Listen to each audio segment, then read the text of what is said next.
Hello guys, welcome back to my channel. তো এই এপিসোডের শুরুতে আমরা জানতে পারি ট্যাং তো তাকে কিছুই বলে না, বাট জিংসি নিজের থেকে সবকিছু বুঝতে পেরে গিয়েছিল, তাই ট্যাংকে তার হেল্প করার জন্য থ্যাঙ্কস বলে আর বলে এখনো আমাদের 1 মান্থ অ্যানিভার্সারি ওভার হতে 1 ঘন্টা বাকি আছে, তাই চলো একসাথে তা সেলিব্রেট করা যাক। এটা বলেই সে তাকে হাগ করে নেয় অ্যান্ড ট্যাংও অনেক বেশি খুশি হয়ে যায়। নেক্সট সিনে আমরা তাদেরকে বাসায় দেখি, তারা এখানে তাদের সেলিব্রেশন করছিল, বাট ট্যাং বলেছে সমস্ত খাবার তো ঠান্ডা হয়ে গিয়েছে, বাট কোনো ব্যাপার না, তুমি কিছুক্ষণ ওয়েট করো, আমি এখনই সব গরম করে নিয়ে আসছি। বাট সে যখন খাবার গরম করে নিয়ে আসে, সে দেখে জিংসি তো সেখানেই বসে বসে ঘুমিয়ে পড়েছিল।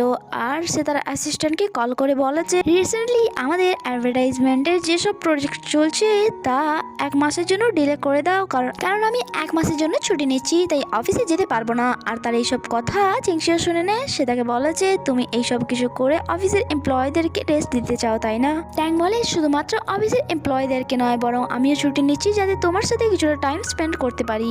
এটা বলে সে তার ফরহেডে কিস করে নেয়। নেক্সট ডে জিংসি তার কাজিন বা এটাও বলতে পারেন আপনারা, যে তার বেস্ট ফ্রেন্ডের সাথে ট্যাংকে দেখা করাতে এনেছিল, যে তাকে দেখে তার নাম বলে অ্যান্ড তাকে জিজ্ঞাসা করে মনে হচ্ছে তুমি জিংসির বয়ফ্রেন্ড, চলো বসে কথা বলা যাক। ইভেন তো সে জিংসিকেও ট্যাংয়ের সাথে বসতে দেয় না।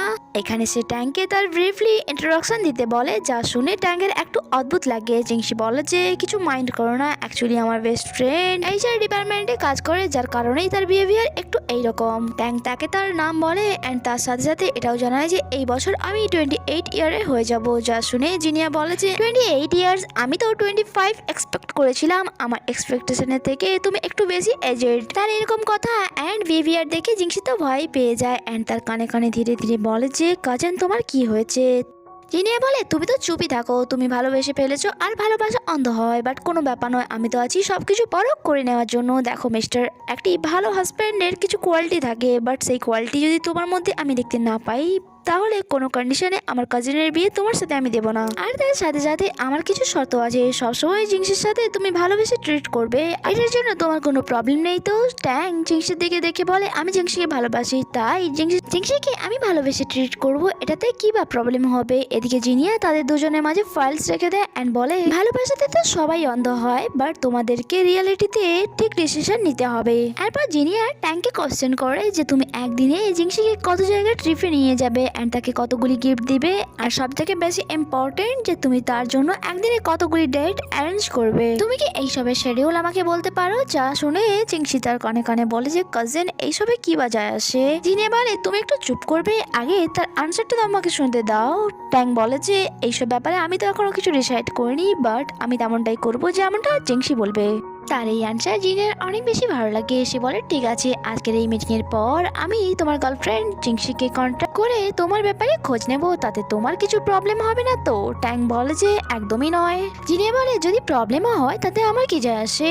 এরপর সে তাকে জিজ্ঞাসা করে যে তোমার কি আর কিছু জিজ্ঞাসা করার আছে? ট্যাং বলে অ্যাকচুয়ালি আমি জানতে চাই, রিসেন্টলি জিংসি আমাকে বলেছিল আপনি নিউ কোনো জব খুঁজছেন, তাই আমি কি জানতে পারি এখন আপনার জবের স্যালারি কত? জিনিয়া বলে ট্যাক্সকে নিয়ে আপাতত আমার স্যালারি 10,000 ইউয়ান। যা শুনে ট্যাং বলে যে আমি তোমাকে 20,000 ইউয়ান দেব, তাও আবার একই জবের জন্য। আপনি যদি রাজি থাকেন তাহলে আপনার যখন ইচ্ছা আপনি আমার অফিসে জয়েন করতে পারেন। যা শুনে সে অবাক হয়ে যায় যে তোমার অফিস? জিংসি তাকে জানায় যে অ্যাকচুয়ালি সে আমার বস। জিনিয়া বলে এটা তুমি আগে কেন বলনি? জিনিয়া বলে তুমি তো একবারও জিজ্ঞাসাও করনি। আর এটা জানার পর তো জিনিয়ার বিহেভিয়ার ট্যাং এর জন্য একদমই চেঞ্জ হয়ে যায় অ্যান্ড বলে যে বস কাল থেকেই আমি আপনার কোম্পানি জয়েন করে নেব, আর তার সাথে সাথেই আমি আপনার ওয়াইফের খুব ভালো করে খেয়াল রাখবো। তার মানে সে লাইনে চলে এসেছিল। ট্যাং বলে এবার বলো আর কি কিছু কোশ্চেন করার আছে তোমার? জিনিয়া বলে যে হ্যাঁ, আর একটি কোশ্চেন, তোমরা কবে বিয়ে করছো, যাতে আমি বিয়ের অ্যারেঞ্জমেন্ট আগে থেকে শুরু করতে পারি? ট্যাং বলে যে আমার তো কোনো প্রবলেম নেই, জিংসি যখনই বলবে তখনই আমরা বিয়ে করে নেব। তার এই কথায় জিনিয়াও অ্যাপ্রিসিয়েট করে, আফটার অল এখন সে তার বস হয়ে গিয়েছে। ট্যাং বলে তোমরা কথা বলো, আমি এখনই বিল পে করে আসছি। সে চলে যাওয়ার পর জিংসি বলে তুমি তো বলেছিলে তুমি ভালো করে পরখ করবে, বাট সে তো তোমায় কিছু মিনিটের মধ্যেই কিনে নিল। জিনিয়া বলে যে আরে সে আমাকে কেনেনি, বাট আমি তাকে ভালো করে নোটিস করেছি।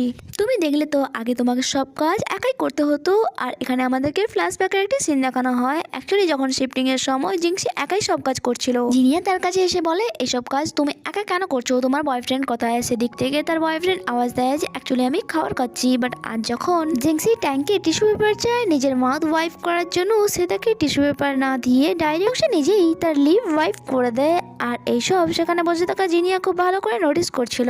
তাই প্রেজেন্ট টাইমে জিনিয়া জিংসিকে বলছিল যে তুমি অনেক বেশি লাকি যে তুমি ট্যাঙ্গের মতো ভালো বয়ফ্রেন্ড পেয়েছো, যে তোমার অনেক বেশি কেয়ার করার সাথে সাথে তোমার প্রোটেক্ট করে, আর তুমিও তার সাথে হ্যাপি আছো। তাই আমার মনে হলো বেকার তার সাথে এত স্ট্রিক্টলি বিহেভ করে করে কি লাভ। এতক্ষণে সেখানে ট্যাং আসে যে জিনিয়ার জন্য গিফট নিয়ে এসেছিল, আর যা দেখে জিনিয়া খুশি হয়ে যায় অ্যান্ড বলে যে আজকে দিনটা আমার অনেক বেশি ভালো, কারণ আমি জব পেয়ে গিয়েছি অ্যান্ড জবের ফার্স্ট ডেতেই গিফটও পেয়ে গেলাম।